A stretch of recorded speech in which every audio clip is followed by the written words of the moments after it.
everyone. My name is Josue Romero, and welcome to the Silicon Oasis Spotlight. We are back. I am super stoked to have with me here today Heather Tugaoen with Watergenics, Inc. Let's go, Heather. Awesome. First of all, thanks so much for coming. I know today is one of those haboob days in Arizona, where if people don't know what that is, it's when it just gets really dusty, really dark. It looks like the apocalypse. But we're here. She drove all the way from wherever she came to film us today, so we are super grateful. Thank you. Yes, it was definitely the warning that popped up on my phone as I was leaving the house, and I was like, oh, great. Hopefully everyone else is driving acceptably, because right? I trust myself. I don't trust anybody else. I don't trust any drivers. I'm so glad ever, even in broad daylight. No, I don't trust drivers on one-way streets. Well, that's like the word. I'm not gonna go there, but Okay, yeah, we don't have to get into that, but I have been the wrong way on one-way streets. Oh, not yeah. drive. I was not driving. Driving, but I was like, oh my gosh, you have to stop and figure this out and not do this. We're gonna die. My wife's always like, you're crazy for looking both ways on one-way streets. And I'm like, you never know. You don't. And I know Heather's been in a car, she wasn't driving, where it was going the wrong way on a one-way street. See, that's why I don't trust drivers. It's the confusing downtown Phoenix one-ways that Yeah. you're just like, I just want to go home from this baseball game, and you go That's that way. hilarious. Yeah. Thank you so much for validating my craze and mistrust. But Heather, please tell us a bit about how you got into tech. Do you originally come from tech? Did you just get into it? What are you built like? Yeah, what's the background here for you? So I am pretty much brand new to the tech sector. Awesome. Very old to the water sector. So I do water tech. So I kind of have half of it, but not the whole thing, right? Okay. So working on filling in those gaps. But started in water right around 2012 when I moved to Arizona. Obviously, water is really critical for the state in many ways, right? As you look and see the cactuses slowly dying because they're even not getting enough water. But so water tech kind of drew me in after a long period of doing a lot of different things in water. So started here in grad school, went through a whole PhD. That was a lot. Finished ASU and then went and taught for a year. So decided I would do some university faculty professor type job. And then gave up on that and moved into engineering consulting, which is pretty mainstream corporate America. Yeah. And that's where I lived until very recently. And then I transitioned when Watergenics needed someone to take on North America. So I left my cushy corporate job that I would have been continuing to grow and develop for the next who knows how long, into this exponential and pretty monumental shift into water tech. So now I get to hang out with people like you and learn about what all the acronyms mean, because there's so many of them. It's a whole culture. For anyone that's ever... personally victimized by this? Yes, 100%. I didn't know what tech was 4 years ago. It was less than 4 years ago when I got involved in the world of tech. There's a whole culture around it that it shouldn't exist, almost to a degree. I understand why it's important, but some of the things are just so silly. Like, they'll make fun of you for not understanding a certain thing, and was that necessary? Whatever. But yes, I can relate 100% on the getting used to the acronyms and the weird things that they sometimes have going on. All in all, I understand why people call tech people nerds sometimes. No judgment. I mean, I would definitely fall into that category, but not a tech nerd necessarily, right? So I love the tech, but I appreciate so much our embedded engineers and our developers, right? And all the people doing the actual software and AI and mayhem that goes behind the scenes. Because, I appreciate that we have a product, physical product, hardware that works, doing all the magic behind the scenes that I don't have to touch. 100%. Because that's not my game.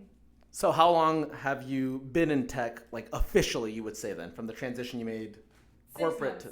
Wow, that's pretty recent, but in the world of tech, that also... It's 12 lifetimes. I could have won 10. I could have won 4 awards by now. No. It feels like forever. I've been at the startup I'm at for a little over a year now, and it just so much happens in that time. Just the day-to-day. Yeah. And it's interesting to see because in Arizona, I think a lot of people are finally getting a bit of exposure to what that day-to-day looks like and what it feels like. And a lot of people are surprised at how many hours you have to work, what types of tasks you have to get done on a daily basis, where in corporate America, it's like, tackle it Thursday. It's like, well, no, you might be dead by Thursday. So let's tackle it today and, see where Thursday ends up. We need to keep the runway long. Yes. And I had to learn what runway was. So I mean, Yes, this is not Project Runway, right? I grew up with Project Runway. Right. If you know what that is, you probably have no idea, but Is it something to do with dresses? fashion, yeah. Okay, I have a wife, so that helps. There you go. Yep. Yeah. So I grew up on Project Runway, not Tech Runway, like, oh, we're going to run out of money, because that is a endpoint for certain companies. So, yeah. Your family. You have a family, as we've discussed a little before. Yeah. How did they react to the transition to tech? So I think my kids are both excited. They've always enjoyed mommy doing different things and being able to, I think, travel different places, right? Because sometimes I'll get to bring them with me. Yeah. But yeah, I mean, it's been a bit of a transition. I know my mom barely knew what I was doing anyways, like for my whole life. So we have that conversation a lot of like, I make drinking water clean, and now I make really dirty water better, right? So it's not, it's like different, it's same, but different. But I think, I love that phrase. Same, but different. Yeah, I spent a couple months in Thailand doing a NGO project when I was in college. So that's where Cool. same, but different is a very Thai heritage phrase. Really? Yeah. They're very ambivalent about yes or no, so you kind of stick in the maybe zone versus being hard one way or the other. But yeah, so my husband's super supportive. He has a very stable, formerly stable government job. So so living in that, he's being kind of the stable, the foundation while I can be the chaos, right? Yeah. And so definitely nice to have a very supportive spouse in the mix, because I'm so glad you shared everything you have right now, because it is a transition, and it's a big one. I come from a family of so I'm the first one in my family to graduate from college, and who knows how long in the lineage that we have. And what your parents usually expect from you when that's the case is some corporate job. That's a natural thing to assume for stability. If you ask my mom what I do for work, she has no idea. She's just like, something to do with tech, just because I use the word tech, right? But it's not, yeah, she'll call me. She's like, hey, I'm just talking to my friends. What do you do again? And I was like, I'm a chief of staff at a startup revolutionizing gifting. And she's like, great. And I get it, right? It's like, that didn't really explain anything to anyone not involved in tech. And the same goes for my wife, where my undergrad was in mass comms and marketing, because I didn't know, again, what tech was. And then I went to grad school, did quant management. And she was like, hey, you used to do this. Like, now it's just, you talk about all these startups and investors and Mark Andreessens. And it's like, you just kind of slowly become what you thought you never would in this world of tech. So again, thank you for sharing all your experiences, because it just grounds me back to like, right, there's a normal world out there that's just not obsessed with this, and that's okay. That's probably really normal. I think it's also, and one of the things that I especially appreciated over time, interfacing with so many different parts of society and water space, right? Because you're working with municipal clients who have like government and, right, it's like very procedural and bureaucratic, and they have a way of doing things. And then you have industrial clients where they're like, woo, like, we need this tomorrow and we'll pay you an extra 10 million if you can get it done in the next week instead of in 2 months, right? And it's like, there's not humans that can do, like, physically or materially do some of these things, right? So it's a wild swing back and forth. And so I think that there's been a lot of weird pieces along the journey that have brought me some serenity in the chaos that is the tech sector. So I love that experience and analogy you give, observation really, because I think that's where a lot of people in tech fail, funnily enough. They live in such a silo and such a bubble where they talk to people in government and whatever, right?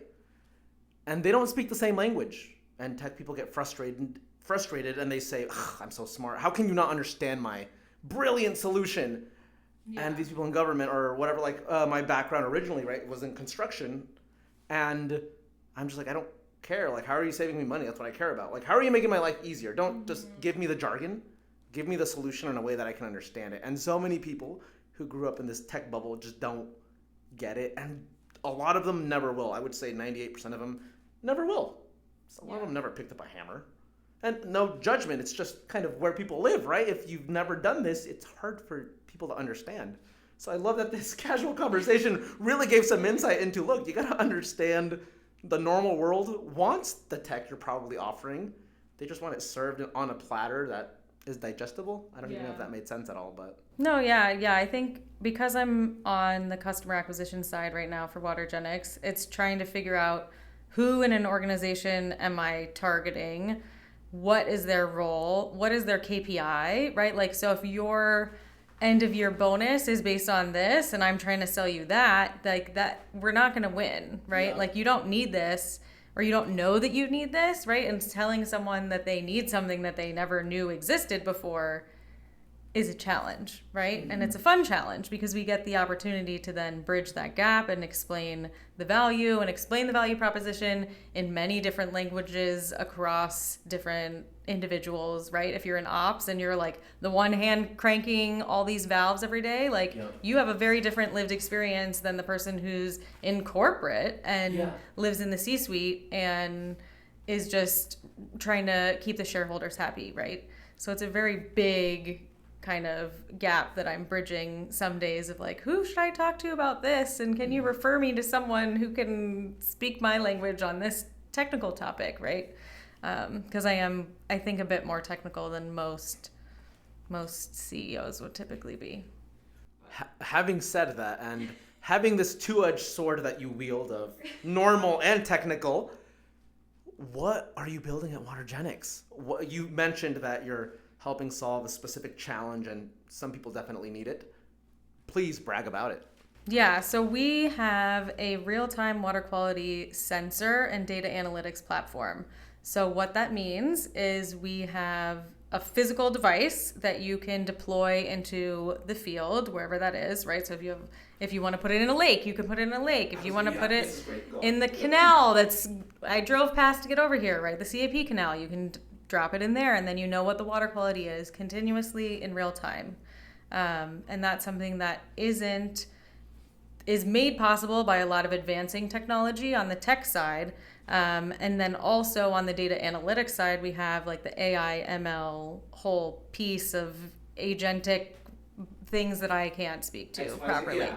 But yeah, the way that it's delivered is a simple, here's your answer, or here's the insight that you need into your process. So if you're treating water, right, if you're running an RO membrane system, then you can then take the insights from our data and turn that into, here's what your chemical dose should be, or here's how you can save money on maintenance, or here's how you can adjust your cycles so that you get more out of it and you can lengthen those membranes. Because RO membranes, like, you can buy them at Home Depot, they're not that expensive. If you buy them in like industrial size, it's like $500,000.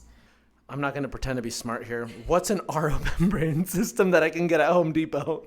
So, like, the thing that you would keep under your sink. So if you go to like Water and Ice and you buy thrifty ice cream, and I grew up going to Rite Aid in California, and they have thrifty. They have the thrifty ice cream in Rite Aid. I think Rite Aid has died in the last couple of years with the pandemic.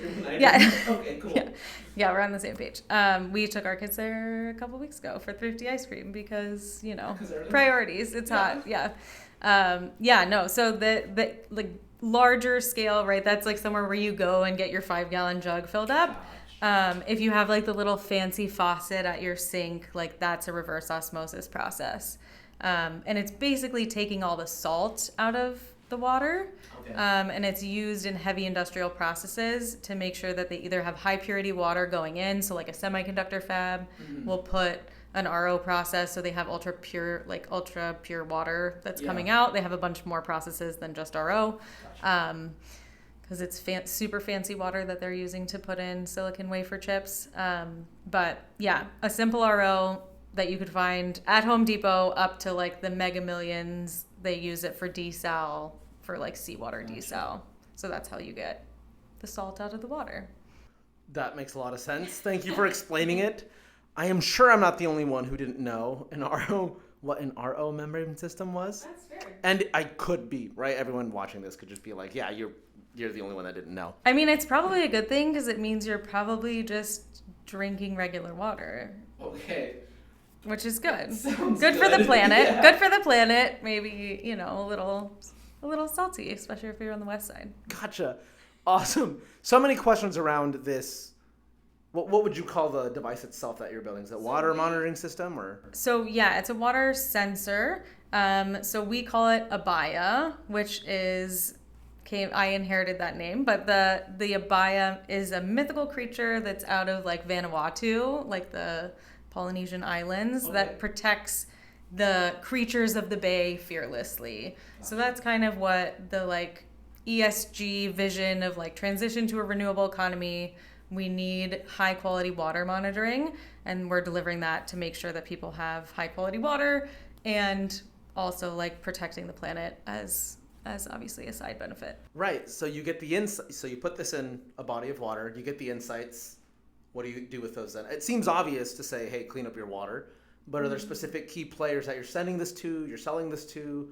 Who's the stakeholder making the decision there? Yeah, so most of our existing clients are in the mining space, and that's because they're doing super heavy duty water intensive processes to extract minerals. So there's a lot of water that's involved in power production. There's a lot of water that's involved in mining, because basically you have a bunch of rocks, right? Or like literal the earth that is being mined, and there's different versions of rocks, right? There's like hydroxides, there's sulfide minerals, and they extract the gold or the copper or the whatever it is that we need, lithium, in a lot of different ways. And so how that is a lot of times done is through a water-based extraction method where they put in a lot of acid or a lot of base, right? They shift the pH so it dissolves, and then they shift the pH again so it precipitates, and then they get more towards what they're trying to actually extract, which is a pure 99.9% copper or whatever it is, right? Okay. Yeah, so water is a huge input to a lot of these different processes. I think a lot of people don't know that water is like fundamental to literally society. I mean, obviously we have to drink it, like we're 70% water. That's just whatever, like. Yeah. But how much of the earth is water again? That's a very primary I have no idea. Oh my god. I should know. I should know that number. So much better. I know it's like the 85 or no, it's I think less. it's less. Less. Oh. Yeah. Like of the earth's surface, right? Yeah. Okay, cool. But the fresh water is like 0.3%. Really? Yeah. So most of the water is not fresh water, which is like what you could actually just pick up and, well, I mean, you'd have to treat it a little bit. Maybe you don't want like bacteria, but yeah, if you had a like 0.3. if you had the life straw, you could just suck into whatever it is, right? But yeah, that's 0.3. That just boggles my mind, and that's across all the continents. Yes. Yeah. That doesn't seem like a lot. I mean, think about how much of the world is ocean, right? Yeah. There's a lot of groundwater. Some of it is saline and some of it is fresh. Right. So not all groundwater is even fresh water. No, that makes sense. Okay, cool. Rain is usually fresh, but is acid rain a thing? yeah. Okay. We don't need to get into it, but I heard it when I was like 9, and I was like, we're all gonna die. Yeah. I thought it was different then. I thought it'd burn me. But it can. It's like slightly lower pH. It really kills like wildlife and plants.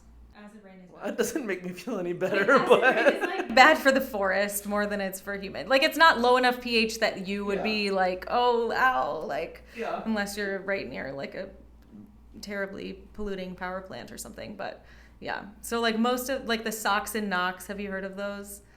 So this is an air quality thing. I've taught a lot of weird classes in my heyday as Dr. Tugaoen. So Dr. T, my Dr. T hat coming on for earth science and air pollution. But yeah, so SOx and NOx are like common air pollutants. And when it rains and those are in the air, they get into the water phase as it's raining. And then they basically absorb into the water. Gotcha. I was explaining that to my wife the other day. I didn't know it was called that. It basically turns into, you basically get like liquid sulfuric acid from the things that are trapped in the atmosphere. Yes, this might be off topic, but It is. It's fine. I think it is on though because I lived in Juarez, Mexico for a bit, 2 years back in 2014 to 2016, and it's a pretty smoggy city. It's like this, just way more smog. But I remember it rained and it snowed one time, and then the morning after, it was so clear. I could not believe how clear the sky was. Yeah, like after the monsoon, you always hope that it's like the haboob is followed by the actual rain, because otherwise it's just like you stir up all this junk and then the particulate is just trapped in the air. Because some of it'll settle because it's heavy enough, but a lot of it doesn't settle. How much of the air is cleaned? Is it cleaned in that case if rain and snow come down and kind of wipe out the smoggy stuff, or am I? Yeah, so it does legitimately improve water or like air quality.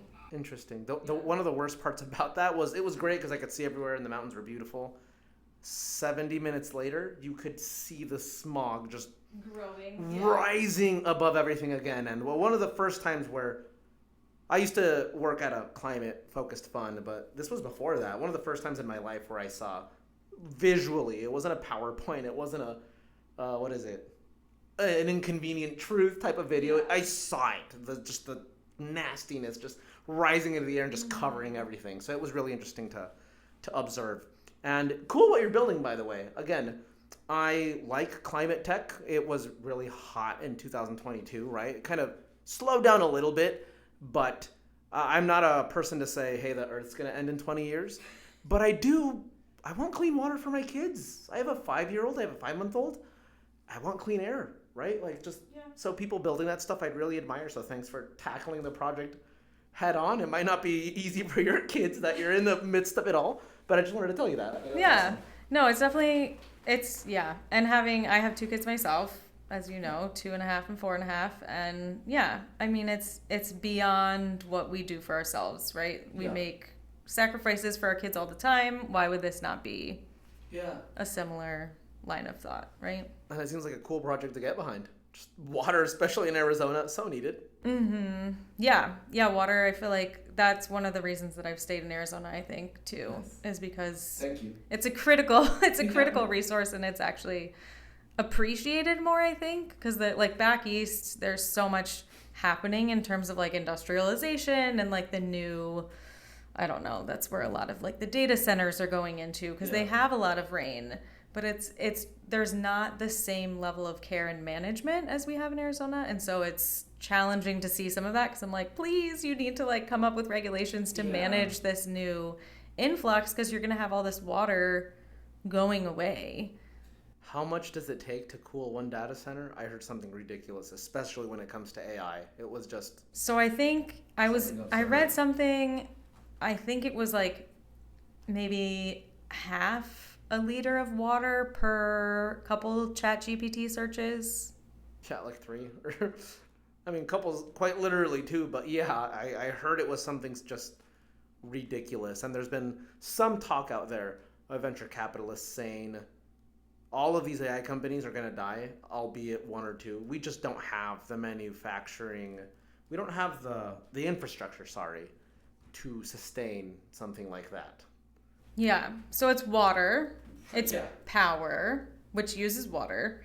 It's also a lot of different components, right? So I'm sure you've heard in the news about all the rare earth elements and critical minerals, right?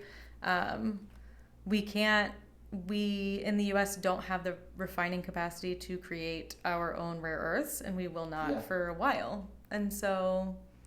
Yeah, there were a lot of cool startups I saw trying to do that, but we just weren't at that, as far as I could see, at that level to say, let's go all in on XYZ. I'm like, it seems like we're going to run out of something before that happens, but I've loved this conversation so far, Heather. By the way, it's been so insightful. I always like to say it on the podcast that I love the guests that I have on because 1, they've never been on one, and 2, once you get them talking about what they like, it's just a PhD session for me where I can just sit here and it's a university class. So thank you for sharing everything you have so far. For a normal person who's not in tech, who doesn't understand the importance of Watergenics, right? How would they benefit from the solution that you're helping bring to life? So I think our benefit is really pushing forward the next generation of clean energy. Ooh, okay. So that's ultimately, like, we're working pretty high up in terms of the supply chain. Like, we're working at minerals. Yep. But then if we're also trying to get into semiconductor, because they're a water intensive industry, that means the chips, right? Like, we have to get the minerals to make the chips. We have to get the chips into the equipment. We have to have batteries to run the equipment, whatever it is, right? Yeah. If we need rare earths, like, those are water intensive too. Like, everything follows from, like, I mean, Watergenics tagline is follow the water, but literally follow the water. Anywhere there's water, there's a need for better, I think stewardship is the best word probably to use for that, because it's more of a holistic representation of, like, it's not just for, like, the happy tree hugger planet people, which, like, I definitely come from more of that side of things. But again, PhD in engineering, like, trying to be cutthroat about, like, okay, we have practical, like, we have financial decisions we have to make. We have to profit as these companies. We have to, you know, like, ESG is important, and how do we implement that, right, across projects and across, like, society as a whole. And how do we also, I think, pieces too that I've historically, like, seen and appreciated is, like, the social justice and environmental justice piece of it, right? So a lot of, like, the activities that are being completed are on indigenous lands, and how does that play in, right? There's a lot of, like, geopolitical stuff that comes into all of this. And we're just trying to be like, hey, this is a better way for you to monitor your water so that you don't have to focus on maintaining, you can focus on optimizing, right? Like, we're trying to take, like, literally you just show up with the abaya, you plug it into the wall, it's already calibrated, there's no chemicals, there's no nothing, you just put it there, and then you walk away. And then you get the data. Yeah, plug and play. It's German engineering, so I mean... Of course it is, yeah. That's great. I wish we had more time, because I have so many more questions. I guess one I'll ask is, right now, you're building in Arizona. Has that made it easier to build something like this here? Or do you feel like you have more challenges because maybe there's just not as much water? So I think the awareness of water is a lot better in Arizona. Because of the scarcity, right? I think along pretty much most of the Colorado River is also where a lot of the mining is happening. So there's, like, northern, upper basin states, lower basin states. There's a whole battle going on legally with them. You can Google that, but Google that. But yeah, there's a lot going on in terms of litigation that will change the dynamic, because Arizona is the first to lose water rights in the lower states. So if we lose water rights, we'll lose potentially up to, like, 50%, 80%, 90% of our water coming in through the CAP canal, which, you know, casually important, right? Casually important. Yeah. So there's a lot going on in that space to keep water within the state. And they're looking at a lot more wild ideas, right, that you might not have looked at before. But in terms of what that means for the state of Arizona is that people are asking better questions. People are trying to do more with less. And that's really where we come in to help, right? So if you're running an RO system, reverse osmosis, right? Okay. Typically, there's two streams, right? So you put water into it, and then it splits into two. One is super salty, and that's the brine, and one is not salty, and that's the permeate. Yep. A lot of the systems that are currently operating are anywhere, like, a desal for seawater is running at, like, 40 to 60% recovery, which means 60 to 40% of that water is just getting thrown out as brine. So it's, like, not used or usable, right? Yeah. Cities typically around the state are using 75% to 80% recovery. That means 20 or 25% of that water is getting chucked. Wow. And so finding better ways to do some of these processes by knowing what your water quality is, then you can tune the system, then you can ramp up that efficiency of not putting as much water to waste. but then you're super concentrating the brine. Yeah. So it's a give and take, and that's what I had a lot of fun doing in consulting world before I came over to the tech side, was trying to figure out, okay, you have this much land, what can we do with it, right? Yeah. You need a brine pond, you need an RO system, what's the cost of doing this, what's the cost of doing that, right? And it all kind of shakes out that ultimately most of the brine solutions are the most expensive part of an RO project, especially when you don't have like the nice ocean outfall that all the Californians have. Yeah. Because they literally just pipe it out. There are so many startups that I saw that worked in the brine space, and I can see all these puzzle pieces kind of start fitting better together now. But again, just conversation for a different time. Yeah, brine is going to be one of the biggest challenges that Arizona has to face in the next 15 to 50 years. I saw an interesting company, very quick 15-second thing. They used wells, oil wells, that pulled out the oil barrels, whatever, and then they had microorganism vacuums that would extract lithium ion from brine. Yeah. With nuts! And they're like, look, we don't have to build anything. We literally just take the waste that they don't want, and then we make it useful. So there's a lot of those coming to commercialization right now. Yeah. That are all over the country. I saw that 3 years ago, so that was that's so cool. Yeah. Gosh. So some of it's bacteria, some of it is just like a solid, like a filter that's full of media. Yeah. So imagine a bunch of like little tiny rocks that do water treatment. Yeah. And they just preferentially grab the lithium. Do you have any of like your lessons recorded somewhere that I can look at? No. This is interesting. There's a ton of stuff out there, but yeah, happy to follow up on that conversation. Nice. Is there anything you wish Arizona would do better to help out? What do you think of the tech scene here? Yeah, I mean, I think I'm still trying to figure out my spot in the tech scene here. Definitely appreciate the support, obviously, from Silicon Oasis and friends. Learning a lot more about different opportunities and what it means to be in like talking to VCs and like all the things that come with startup mode that are more startup than tech. Target, like you said, and trying to figure out, where do we want to be in that ecosystem? Because we're hard tech, we get kind of poo-pooed from certain things. Because everyone's all about the SaaS tech, and I get it. But I'll be sassy about it and say, like, hard tech is real too. Yeah. I love the pun you made. I don't know if you did it on No, I did, yeah. Okay, that was great. But yeah, it's just one of those things where I feel like I think it's a challenge being kind of in but kind of out, right? It's like you're on the periphery, you're trying to figure out where you can jump in, or if it's like, oh no, that's not, you have to go to the other pool. Yeah, no, it makes sense. Inked Greetings, the startup I currently work at, it's also hard tech, largely. Yeah. It's fueled by software, as most tech and hardware tech is in tech.